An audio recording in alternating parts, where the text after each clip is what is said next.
ప్రభునందు ప్రియమైన మన స్నేహితులారా, మరి ఒకసారి మా యూట్యూబ్ ఛానల్ ఓలీ గాడ్ ప్రేయర్ ఫెలోషిప్ వైజాగ్ తరపున దేవుని వాక్యాన్ని మీతో పంచుకోవడానికి దేవుడు నాకు అనుగ్రహించిన ఈ భాగ్యాన్ని బట్టి మొదటిగా దేవాది దేవునికి ఎంతగానో కృతజ్ఞతాస్తుతులు చెల్లించి ఉన్నాను.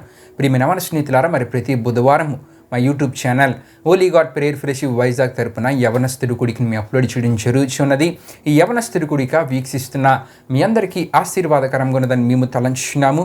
మీకు ఆశీర్వాదకరంగా ఉంటే కనుక మీరు వీక్షించడమే కాకుండా మీ తోటి స్నేహితులకు కూడా మా యూట్యూబ్ ఛానల్ని పరిచయం చేయవలసిందిగా ప్రభువైన యేసుక్రీస్తు నామములో అందరినీ కోరుచున్నాను. తద్వారా దేవుడు మాకు ఇచ్చిన ప్రేరేపణలో నడిపింపబడుతున్న మా ఈ పరిచర్యలో మీరు కూడా పాలిభాగస్తులు కావాల్సిందిగా ప్రభువైన యేసుక్రీస్తు నామములో అందరినీ కోరుచున్నానండి. దేవునికి స్తోత్రం. హల్లెలూయా, హల్లెలూయా. ప్రియమైన మన స్నేహితులారా, మరి గత కొన్ని వారాలుగా దేవుని వాక్యంలో నుండి అంతియోకియాకు పంపబడిన సత్పురుషుడు అనే అంశ సందేశాన్ని మనం ధ్యానం చేసుకుంటూ ఉన్నాం. ఈ అంశానికి సంబంధించిన మూల వాక్య వచనాన్ని అపోస్తుల కార్యములు 11వ అధ్యాయము 22 నుండి 25 వరకు రాయబడిన వాక్య వచనాలను తీసుకొని ప్రియమైన మన స్నేహితులారా, ఎన్నెన్నో అద్భుతమైన ఆత్మీయ విషయాలని ఈ అంశ సందేశంలో మనం ధ్యానం చేసుకుంటూ రావడం జరుగుతున్నది. అయితే ప్రియమైన మన స్నేహితులారా, ఈ అంశ సందేశంలో భాగంగా గత వారము మనం ఏ విషయాలు మనం తెలుసుకున్నామంటే, ఆ అంతియోకియాకు పంపబడిన సత్పురుషుడు ఎవరంటే బర్నబా అక్కడికి వెళ్ళిన తర్వాత ఒక హెచ్చరిక చేశాడు. ఏమని హెచ్చరించాడంటే, స్థిర హృదయముతో దేవునిని అత్తుకొని జీవించండి బర్నబా హెచ్చరించాడు. దేవునికి స్తోత్రం. హల్లెలూయా, హల్లెలూయా. ఇంతకీ స్థిర హృదయముతో దేవుని అత్తుకొని జీవించడం అంటే ఏంటి? దేవుని అత్తుకొని జీవించడం అంటే ఏంటి?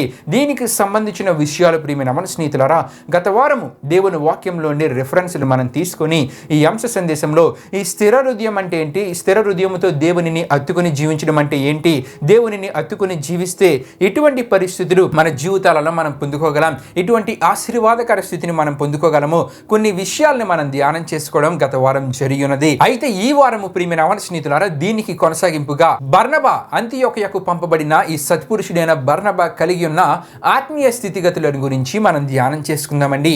బర్నబా సత్పురుషుడిగా పిలువబడ్డాడు. దానికి గల కారణం ఏంటంటే బర్నబా కలిగి ఉన్న ఆత్మీయ గుణ లక్షణాలు. ఇవి ఏమిటో మనం ధ్యానం చేసుకుందాం. ఎందుకంటే ఈనాడు ఈ దినాల్లో దేవుని పరిచర్యను చేస్తున్న ప్రతి సేవకుడు బర్నబా వంటి ఆత్మీయ గుణ లక్షణాలని వారి జీవితాల్లో కలిగి ఉండాలి. దేవుని వాక్యాన్ని బోధిస్తూ దేవుని పరిచర్యలో కొనసాగించబడుతున్న ప్రతి సేవకుడు బర్నబా వంటి ఆత్మీయ స్థితిగతులు తన జీవితంలో కలిగి ఉండాలి. దేవుని వాక్యాన్ని బోధిస్తూ దేవుని వాక్య ప్రకారము దేవుని వాక్యాన్ని వింటున్న వారిని హెచ్చరిస్తున్న ప్రతి సేవకుడు బర్నబా వంటి ఆత్మీయ స్థితిగతులు కలిగి ఉండాలండి. దేవునికి స్తోత్రం. హల్లెలూయా, హల్లెలూయా.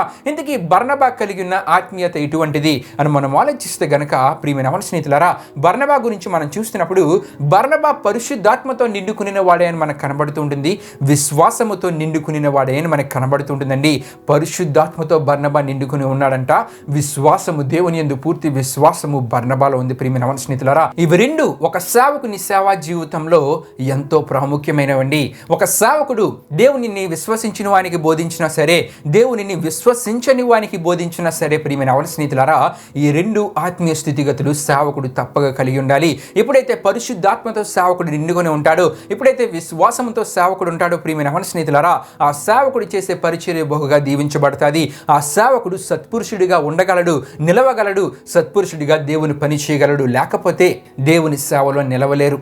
పాపానితో రాజీపడి పతనమైపోతారు. పాపముతో రాజీపడి, పాపము చేసే వారితో రాజీపడి పతన స్థితికి దిగజారిపోతారు. అంతేకాదు ప్రియమైన స్నేహితులారా, ఎవరైతే పరిశుద్ధంగా జీవిద్దామని చెప్పి దేవుని సంఘానికి వస్తూ ఉంటారో వారిని కూడా పరిశుద్ధంగా జీవించనివ్వకుండా వారిని కూడా పరిశుద్ధత నుండి తప్పించే సేవకులుగా మారిపోతూ ఉంటారండి. సంఘానికి వచ్చే విశ్వాసులను కూడా తప్పుదారి పట్టిస్తూ ఉంటారు. సంఘానికి వచ్చే విశ్వాసులను కూడా అక్రమ క్రియల వైపు నడిపించే సేవకులుగా మారిపోతూ ఉంటారు. ఎందుకంటే వారిలో పరిశుద్ధత లేదు. వారిలో పరిశుద్ధత లేకపోవడం వల్ల వారు పరిశుద్ధంగా జీవించలేరు.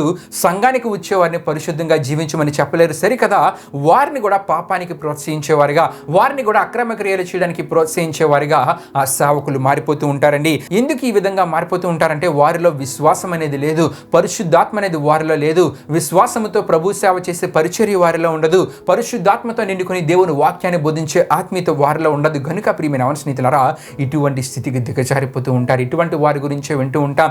సేవలో మధ్యలోనే ఇటువంటి వారు సేవ చేయడం మానివేసి సేవలో పడిపోతున్న కొంతమంది సేవకులు ఇటువంటి వారు మనకి కనబడుతూ ఉంటారండి. ఎందుకంటే వారిలో ఏమి లేదంటే పరిశుద్ధాత్మ అనేది వారిలో లేదు. విశ్వాసము, దేవుడు అంటే విశ్వాసము వారిలో లేదు గనుక సేవలో స్థిరంగా ఉండలేక పడిపోయే పరిస్థితులు వారి జీవితాల్లో ఎదురవుతూ ఉంటాయి. గనుక సేవకులైన వారు పాపముతో నిండుకుని వారిగా కాక, కామ వాంఛలతో నిండుకుని వారిగా కాక, ఈ లోక క్రియల యందు ఆసక్తి కలిగిన వారిగా కాక, బర్నబా వలె ఏ విధంగా ఉండాలంటే ప్రియమైన స్నేహితులారా, పరిశుద్ధాత్మతో విశ్వాసముతో నిండుకుని వారిగా ఉంటే గనుక వారు సత్పురుషులుగా పిలువబడతారు. వారు సత్పురుషులుగా పిలువబడమే కాకుండా వారు చేసే సేవ నిలవబడుతుంది. వారు చేసే సేవను దేవుడు బహుగా దీవిస్తారు, ఆశీర్వదిస్తారు. వారు చేసే సేవ ద్వారా ఎంతో మందిని దేవుడు తన రక్షణలోనికి నడిపించుకుంటారు. అంతేకాదు ప్రియమైన స్నేహితులారా, దేవుని అభిషేకం అనేది కొరత లేకుండా వారి మీద ఉంటుందండి. ఆ దేవుని అభిషేకం ద్వారా వారు సేవ చేస్తున్నప్పుడు వాక్యాన్ని వింటున్న ఎంతో మంది రక్షించబడతారు. వారు దేవుని కొరకు నమ్మకంగా జీవించగలుగుతారు. ఎవరైతే బర్నబా వలె సత్పురుషులుగా పిలువబడేటువంటి ఆత్మీయ స్థితిగతిని కలిగి దేవుని సేవను చేస్తారు, వారి ద్వారా అనేకులు దేవునికి వారి యొక్క హృదయాల్ని సమర్పించుకొని దేవుని కొరకు నమ్మకంగా జీవించగలరండి. దేవుని కొరకు నమ్మకంగా జీవించడం ద్వారా వారు ఆశీర్వదించబడతారు, వారు ఉజ్జీవింపబడతారు. వారి ద్వారా ఇంకా అనేకులకు దేవుని సువార్త ప్రకటించబడుతుంది. దేవునికి స్తోత్రం. హల్లెలూయా, హల్లెలూయా. అంటే ఒక బర్నబా వలె సత్పురుషులుగా పరిశుద్ధాత్మతో విశ్వాసంతో నిండుకొని దేవుని పరిచర్య ఎవరైతే చేస్తారో ప్రియమైన దేవుని బిడ్డలారా, వారి పరిచర్యను దేవుడు బహుగా దీవిస్తారు, ఆశీర్వదిస్తారు. వారి పరిచర్యను దేవుడు వారికి ఆశీర్వాదకరంగా కాకుండా అనేకులకు ఆశీర్వాదకరంగా మారుస్తారండి. కనుకనే అపోస్తలుల కార్యములు 11:24 మనం చూస్తున్నప్పుడు, అతడు పరిశుద్ధాత్మతోను విశ్వాసముతోను నిండుకున్న సత్పురుషుడు, బహుజనులు ప్రభు పక్షమున చేరిరి అని మనం చూస్తూ ఉంటాం. దేవునికి స్తోత్రం. హల్లెలూయా, హల్లెలూయా. అంటే ఏ దేవుని సేవకుడైతే బర్నబా వంటి ఆత్మీయ స్థితిగతులు కలిగి దేవుని పరిచర్యను చేస్తాడో, ఆ పరిచర్య ద్వారా అనేకులు దేవుని రక్షణకు వస్తారండి. అనేకులు దేవుని గురించిన విషయాలు తెలుసుకుంటారు. అనేకులు దేవుని కొరకు నమ్మకంగా జీవించగలుగుతారు.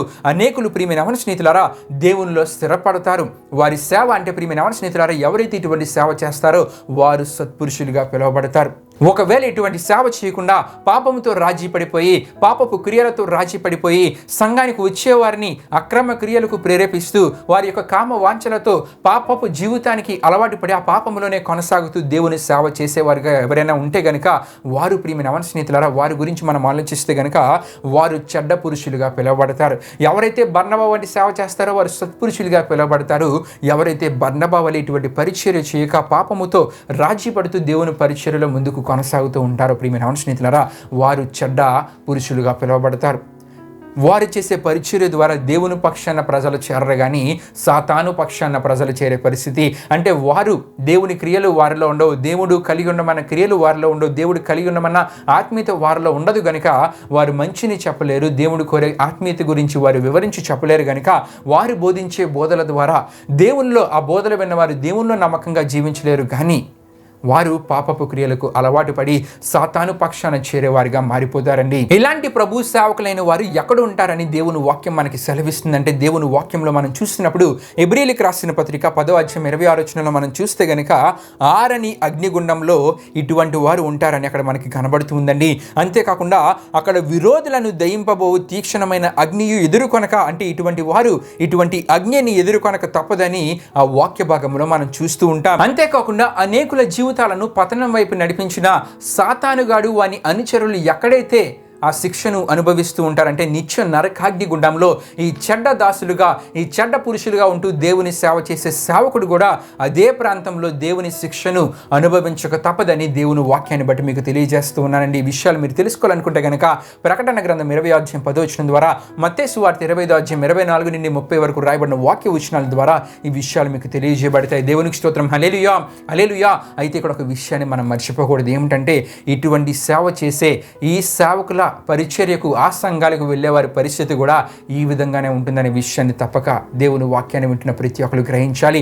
ఏ సేవకుడైతే పాపంతో రాజీ పడిపోయి, ఏ సేవకుడైతే అక్రమ క్రియలకు వారిని ప్రోత్సహించేవాడిగా ఉంటూ ఉంటాడో ఆ సంఘాలకు వెళ్ళే విశ్వాసులు కూడా ఆ నిత్య నరకాగ్ని శిక్షను అనుభవించే పరిస్థితి వారి జీవితాల్లో ఎదుర్కొనక తప్పదని ఈ అద్భుత సత్యము ఈ వాక్యము ద్వారా మనకు తెలియపరచబడుతుందండి. గనుక ప్రియమైన స్నేహితులారా, ఈ వాక్యాన్ని వింటున్న మీరు ఎటువంటి సేవకునికి ప్రోత్సాహకరంగా ప్రోత్సాహకరంగా ఉండాలంటే, ఇటువంటి సేవకుని పరిచర్యకు ప్రోత్సాహకరంగా ఉంటూ అటువంటి సంఘాలకు వెళ్ళాలంటే బర్నబా వలె ఎవరైతే పరిశుద్ధాత్మతో విశ్వాసముతో నిండుకొని దేవుని పనిని చేస్తారో, నీతిగా జీవిస్తూ దేవుని పరిచర్యను చేస్తారో, విశ్వాసంతో నమ్మకంతో దేవుని మీద మాత్రమే ఆధారపడి దేవుని కొరకు నమ్మకంగా జీవిస్తూ పరిచర్య చేస్తారో, అటువంటి సేవకుని సంఘానికి వెళ్ళి ఆ సేవకునికి ప్రోత్సాహకరంగా ఉంటూ ఆ సేవకుడి చెప్పే బోధ ప్రకారం ఎవరైతే జీవించగలుగుతారో ప్రియమైన స్నేహితులారా, వారి జీవితాలు దీవించబడతాయి. దేవుడు వారి కొరకే సిద్ధపరిచిన నిత్య జీవాన్ని వారి జీవితాల్లో వారు పొందుకోగలరు. దేవునికి స్తోత్రం. హల్లెలూయా, హల్లెలూయా. అంతేకాదు, ఈ లోకంలో దేవుడు వారి జీవితాల్లో ఏ ఆశీర్వాదకర స్థితిని దేవుడు వారికి దయచేద్దాం అనుకున్నారో ఆ ఆశీర్వాదకర స్థితిని వారి జీవితాల్లో అనుభవించగలరు. రెండు విషయాలు మనకు తెలియజేయబడుతున్నాయి.